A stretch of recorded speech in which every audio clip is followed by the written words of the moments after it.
पिछले लेक्चर में हमने सेक्शन 6, 7 एंड 8 किया था। आज हम सेक्शन 9, 10 और 11 करेंगे। सेक्शन 6 में हमने लीगल डिसेबिलिटी की बात की थी, जिसमें हमने बात की थी कि अगर कोई बंदा माइनर है, इंसेन है या इडियट है तो पीरियड ऑफ लिमिटेशन तब तक स्टार्ट नहीं होगा जब तक उसकी ये डिसेबिलिटी सीज नहीं हो जाती। और सेक्शन 7 में भी हमने ये बात की थी कि अगर कोई सेवरल पर्सन्स जो जॉइंटली एंटाइटल्ड हैं टू स्यू, तो अगर उनमें से बाकी सारे बंदे डिसेबल्ड हैं लेकिन एक बंदा एबल है और वो बाकी सबके बिहाफ पे डिस्चार्ज दे सकता है, तो जो टाइम पीरियड है वो सबके अगेंस्ट रन हुआ कंसीडर किया जाएगा। सेक्शन 8, सेक्शन 6 एंड 7 की एक्सेप्शन है, जो कि बता रही थी कि हमने सेक्शन 6 और 7 में कहा था कि जितना टाइम डिसेबिलिटी सीज होने के बाद ओरिजिनली बंदे को मिलता उतना ही टाइम डिसेबिलिटी सीज होने के बाद भी मिलेगा। लेकिन सेक्शन 3 में ये कहा, सेक्शन 8 में ये कहा गया कि जितना टाइम ओरिजिनली मिलता वो टाइम अगर 3 इयर्स के कम का है तब तो उतना ही मिलेगा। अगर वो 3 इयर्स के ज्यादा टाइम पीरियड है और पूरा का पूरा जो टाइम पीरियड है वो लैप्स हो चुका है, तब मैक्सिमम टू मैक्सिमम 3 इयर्स का टाइम पीरियड पार्टी को मिलेगा।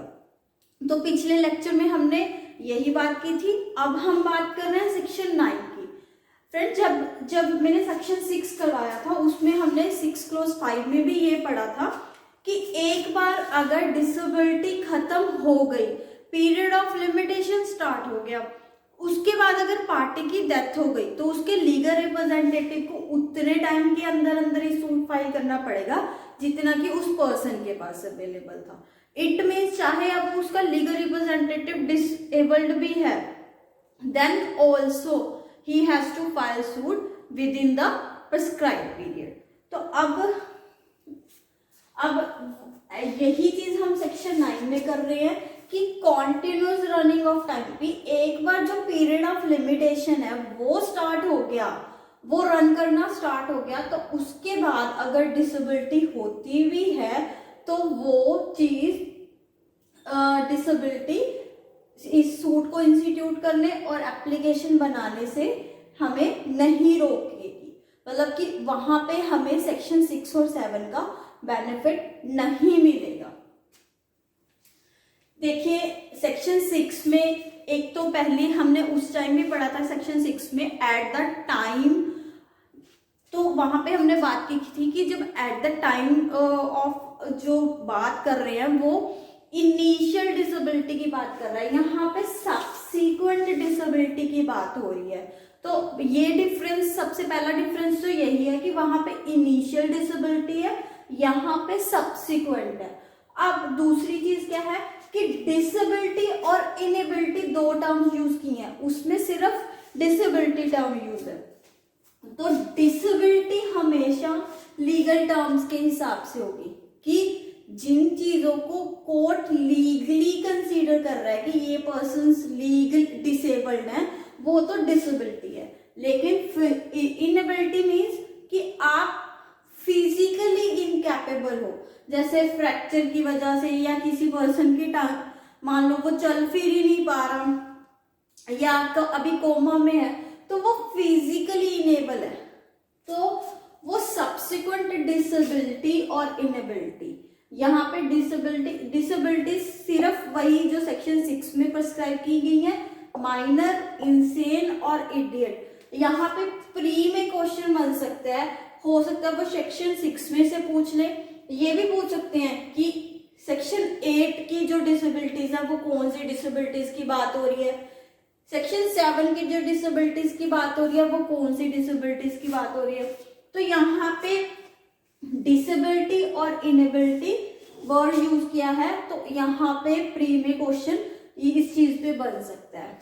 और ये चीजें बहुत ध्यान रखने वाली हैं कि सूट्स को इंस्टीट्यूट करना है, ये एप्लीकेशंस पे अप्लाई हो रहा है, किन किन चीजों पे अप्लाई हो रहा है। तो यहाँ पे अगर एक बार पीरियड ऑफ लिमिटेशन रन करना स्टार्ट हो गया तो बाद में सूट को इंस्टीट्यूट करने के लिए, और एप्लीकेशन जो हमने कोर्ट में लगानी है वो उसका टाइम पीरियड स्टॉप नहीं होगा, उसमें कोई पॉज नहीं आएगा। जितना टाइम बच गया है उतना ही टाइम होगा जो मिलेगा सूट को फाइल करने के लिए या एप्लीकेशन लगाने के लिए। हमने पिछले लेक्चर में भी ये एग्जांपल की थी।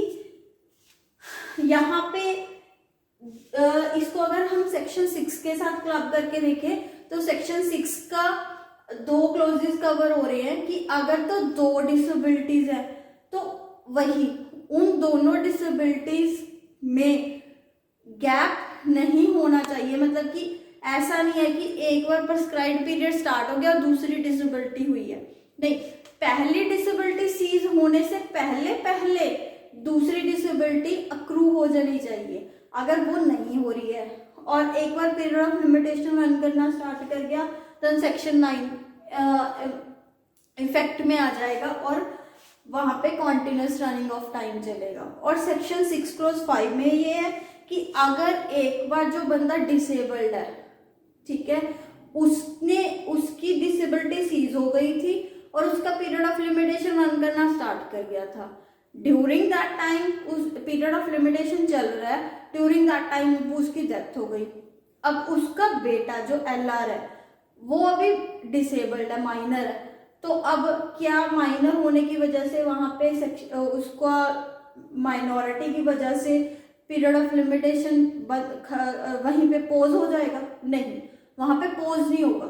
उसको मान लो उसके फादर के पास अभी 1 साल का टाइम पीरियड ही था, तो यहाँ पे LR को सिर्फ 1 साल का टाइम पीरियड ही है, उसने उस 1 साल के अंदर अंदर सूट फाइल करना ही करना है, अदरवाइज उसका जो राइट टू सू है वो बार्ड बाय लिमिटेशन हो जाएगा।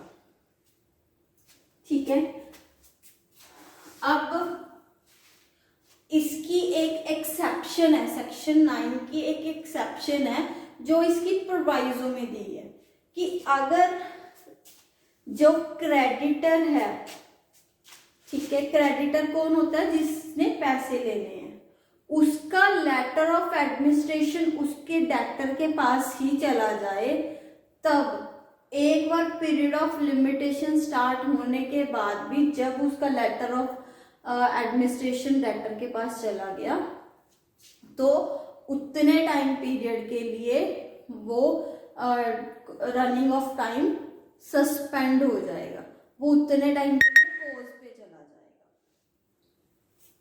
अब इसका प्रिंसिपल का पर्पस क्या है? पहले लेटर ऑफ एडमिनिस्ट्रेशन क्या है कि भाई उसको आपकी प्रॉपर्टीज, आपके अकाउंट्स को ध्यान रखने के लिए एक तरीके से उसको ही आपका गार्डियन अपॉइंट कर दिया गया। अब जहां पे जैसे कि इसका प्रिंसिपल क्या है कि भाई जो राइट टू स्यू है और राइट टू बी स्यू, अगर दोनों ही राइट एक ही बंदे के पास आ गए तो जब तक वो दोनों राइट्स एक ही बंदे के हाथ में है तब तक पीरियड ऑफ लिमिटेशन का रनिंग सस्पेंडेड रहेगा। इसको हम एग्जांपल के थ्रू समझते हैं।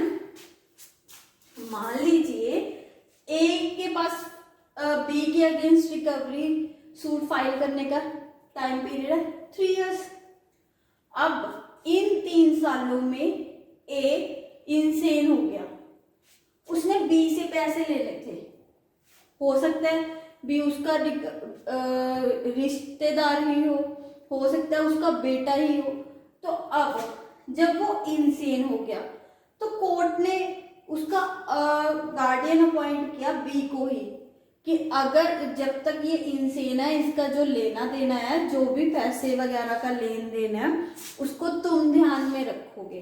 अगर उन पैसों को लेन देन करने के लिए कोई सूट वगैरह फाइल करना है तो उसकी अथॉरिटी भी तुम्हारे पास है। अब बी ने ही सूट फाइल करना है।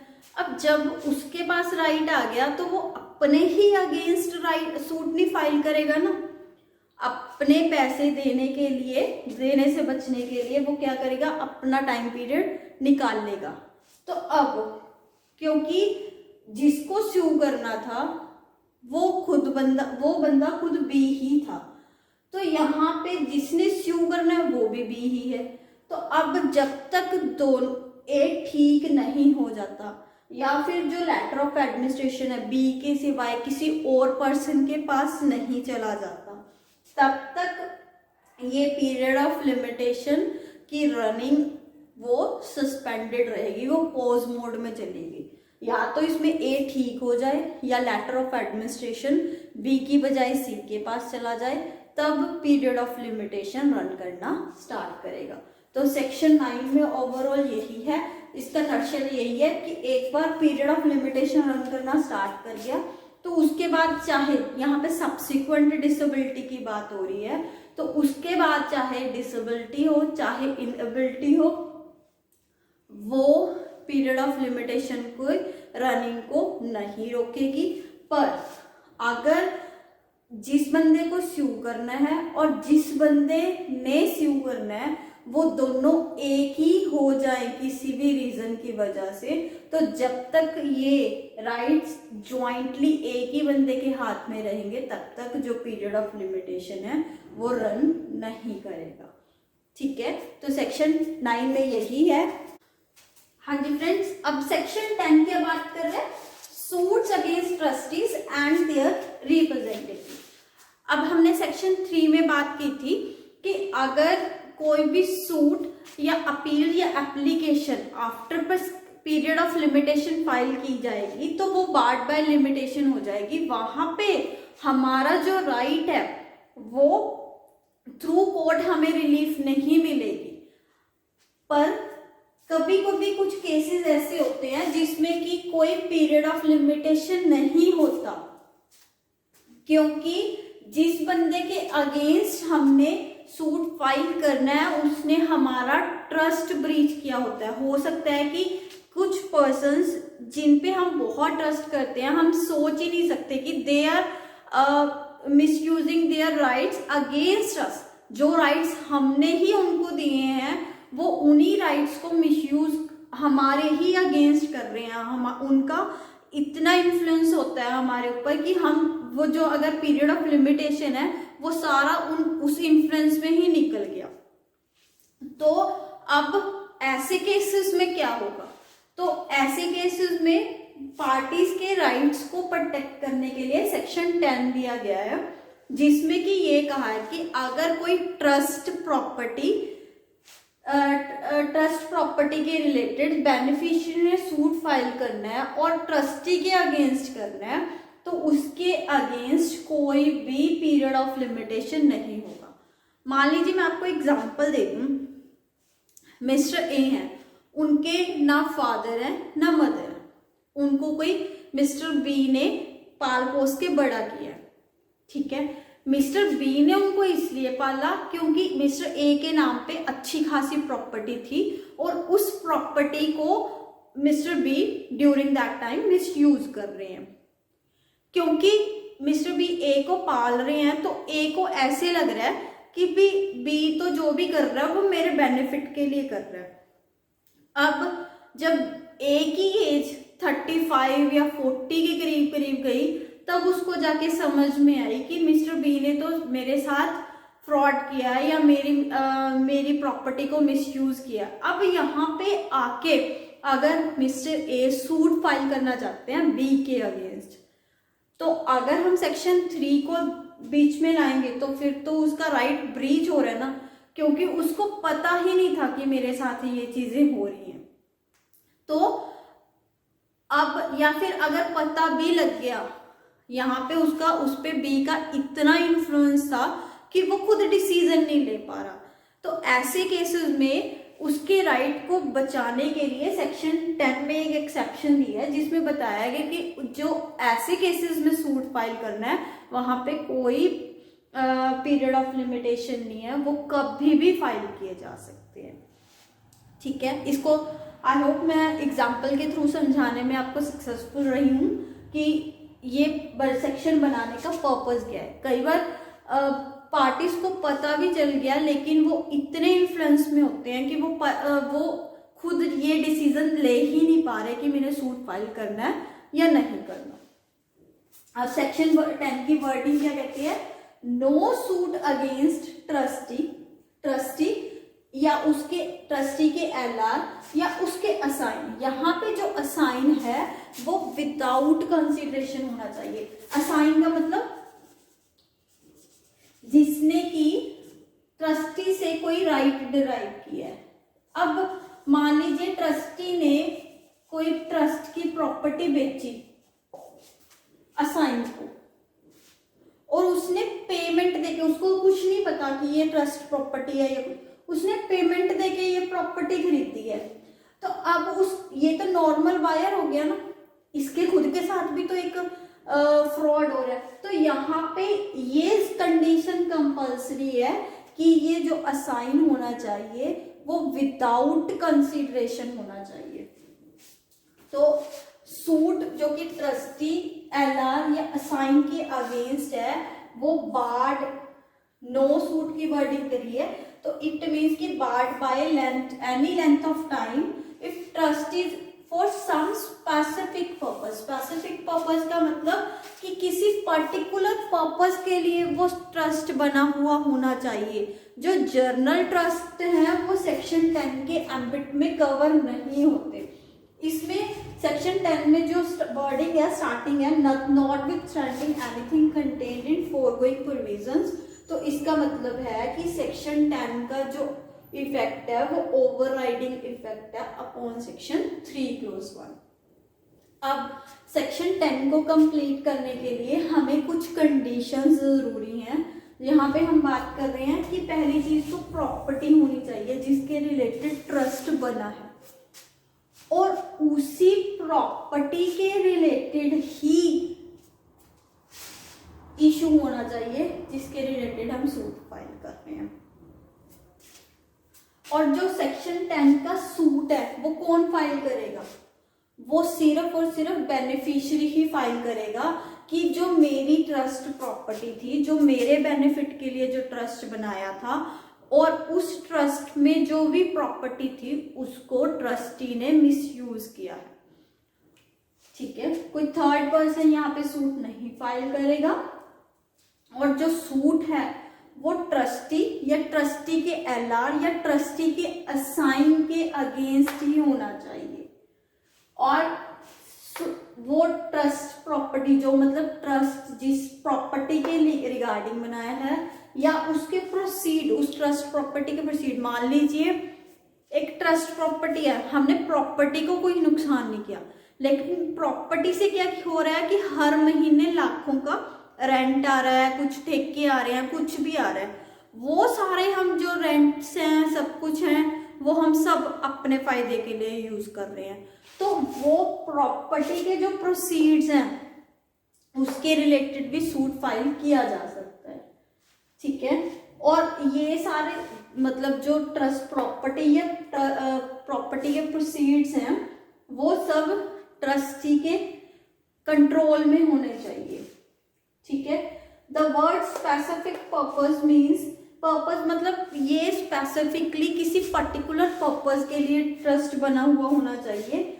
मान लीजिए अभी जो जैसे मंदिर वगैरह के ट्रस्ट बनते हैं तो वहां पे स्पेसिफिकली ये है कि इतने जो फंड्स आते हैं वो हम कंस्ट्रक्शन पे लगाएंगे, हम ऐसे करेंगे, हम वहां पे अगर मान लीजिए ट्रस्टी कोई घपला कर लेता है तो वहां पे कोई length of period of limitation नहीं है। कभी भी जब पता लगे कि हाँ जी इस बंदे ने घपला किया, उसके अगेंस्ट कभी भी सूट फाइल किया जा सकता है। तो सेक्शन 10 का जो बेसिक पर्पस है वो ये है कि बेनिफिशियरी जो कि किसी ना किसी रीजन के कारण इन्फ्लुएंस में होता है ट्रस्टी के, वो उसका नुकसान नहीं होना चाहिए।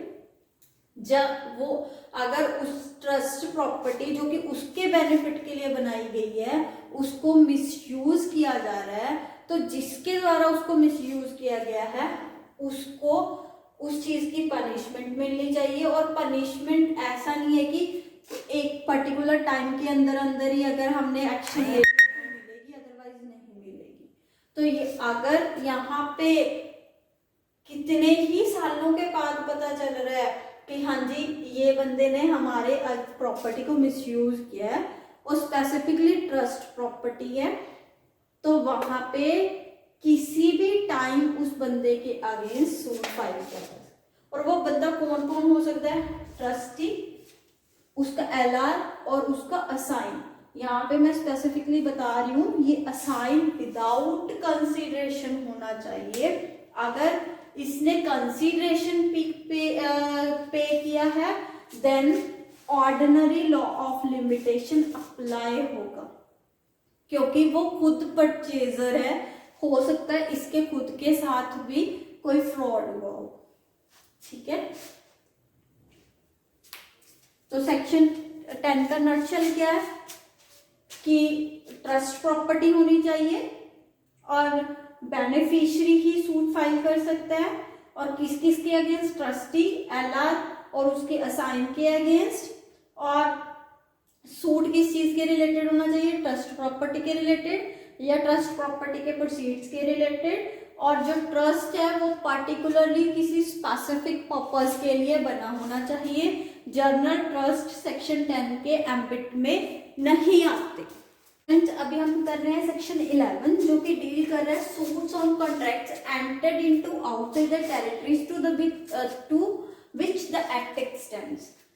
इसमें फ्रेंड्स पहले हम ये बात करेंगे कि भाई जब लेक्स लॉ की कॉन्ट्रैक्ट्स, मतलब जब हम कॉन्ट्रैक्ट्स ऐसी पार्टीज के साथ कर रहे हैं जिसमें से मतलब एक पार्टी एक कंट्री की है, दूसरी पार्टी दूसरी कंट्री की है, तो वहां पे जिस जगह पे बैठ के कॉन्ट्रैक्ट तैयार हो रहा है, कॉन्ट्रैक्ट बन रहा है, तो जो पार्टीज की राइट्स एंड लायबिलिटीज हैं कॉन्ट्रैक्ट की पार्टीज की, वो राइट्स एंड लायबिलिटीज होंगी जहां पे कॉन्ट्रैक्ट बैठ के बनाया गया है। उस कंट्री में जो कॉन्ट्रैक्ट के रिलेटेड लॉ है वो लॉ एप्लीकेबल होगा कॉन्ट्रैक्ट्स पे। और लेक्स फोरी क्या कह रहा है कि जो प्रोसीजरल लॉ है वो उस जगह का अप्लाई होता है जहां पे हम एक्शन को कोर्ट्स में लेके जा रहे हैं, मतलब कोर्ट्स में हम सूट फाइल कर रहे हैं। जिस कंट्री की कोर्ट में हम सूट फाइल कर रहे हैं उस कंट्री का लॉ ऑफ प्रोसीजर अप्लाई होगा। तो अब कॉन्ट्रैक्ट्स के रिलेटेड ये चीजें क्लियर है कि अगर तो जब कॉन्ट्रैक्ट्स को हमने इंटरप्रेट करना है तो जहां पे कॉन्ट्रैक्ट बनाया गया है उस कंट्री का लॉ अप्लाई होगा। और जहां अगर हमने स्यू करना है, हमने स्यू करने का मोड क्या होगा और कितने टाइम के अंदर हमने सूट फाइल करना है, वो जिस कंट्री में हम सूट फाइल कर रहे हैं वहां का लॉ अप्लाई होगा। अब सेक्शन 11 इन चीजों को लेके क्या कह रहा है कि अगर मान लीजिए हमने एक कंट्री में सूट फाइल कर दिया या करना था, वहां पे जो लॉ ऑफ लिमिटेशन है, हम जिस कंट्री में हमने सूट फाइल करना है, जहां की कोर्ट्स में हम एक्शन लेके जा रहे हैं, वहां का लॉ ऑफ लिमिटेशन अप्लाई होगा। लेकिन अगर मान लीजिए एक कंट्री में जो लॉ ऑफ लिमिटेशन है वो 1 साल का ही टाइम पीरियड दे रहा है और दूसरी कंट्री में क्या दे रहा है? 3 साल का टाइम पीरियड। 1 साल का एक कंट्री में निकल गया टाइम पीरियड और दूसरी कंट्री में अभी भी 2 साल पड़े हैं। तो अगर पार्टीज अपने राइट्स को बचाना चाह रही हैं तो वहां पे वो अगले 2 सालों के अंदर अंदर दूसरी कंट्री में सूट फाइल कर सकती हैं, क्योंकि वहां पे लेक्स फोरी वाला सिस्टम अप्लाई हो जाएगा। पर अगर पहली कंट्री में ही जो लिमिटेशन एक्ट है वो ये कह रहा है कि अगर आपने 1 साल के अंदर अंदर सूट नहीं फाइल किया और पार्टीज उस टाइम पे उसी कंट्री में, दोनों पार्टीज उसी कंट्री में रह रही हैं और आपने अगर सूट नहीं फाइल किया 1 साल के अंदर अंदर, आपका राइट तो खत्म होगा ही होगा, आपकी रेमेडी भी खत्म हो जाएगी। आप उसको किसी भी तरीके से, चाहे आउटसाइड कोर्ट भी उस राइट को नहीं ले सकते। अगर उस ड्यूरेशन के अंदर अंदर दोनों पार्टीज उस पर्टिकुलर कंट्री में रह रही हैं तो दूसरी कंट्री में चाहे 2 साल का टाइम पीरियड बचा भी पड़ा है तो वहां पे जिस पार्टी के अगेंस्ट सूट फाइल होगा वो ये डिफेंस ले सकती है कि हम उस कंट्री में रह रहे थे, हमारा उस कंट्री में जो राइट है वो एक्सटिंग्विश हो चुका है और आप यहाँ पे इस सूट को ट्राई नहीं कर सकते। पर यहाँ पे कंडीशन ये होनी चाहिए कि उस टाइम ड्यूरेशन के दौरान जो प्रिस्क्राइब्ड पीरियड है पहली कंट्री का, वहां पे उस टाइम दोनों पार्टीज डोमिसाइल्ड होनी चाहिए उस पर्टिकुलर कंट्री की। तो सेक्शन 11 बेसिकली यही बात कर रहा है कि वैसे तो कॉन्ट्रैक्ट्स क्या कह रहे हैं कि अगर हम जो लेक्स फोरी वाला सिस्टम वो एप्लीकेबल होगा, लेकिन अगर पार्टीज का राइट भी खत्म हो गया उस प्रिस्क्राइब पीरियड के अंदर, एक्सटिंग्विश हो गया राइट, तो वो दूसरी कंट्री में सूट नहीं फाइल कर पाएंगे।